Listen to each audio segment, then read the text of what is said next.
Hello dear friends, subscribers and guests on my channel. In this video I want to show and tell you how to check active status on Instagram if it's hidden. Please put your like, subscribe to my channel and share this video with your friends. And let's get started. So first we need to go to Instagram. After that go to our account and click on these three lines in the upper right corner. After that, scroll down and click Messages and Story Replies. And here you can click Show Activity Status.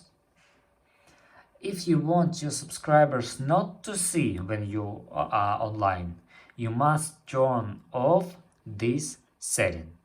And that's all. This is very easy way to do.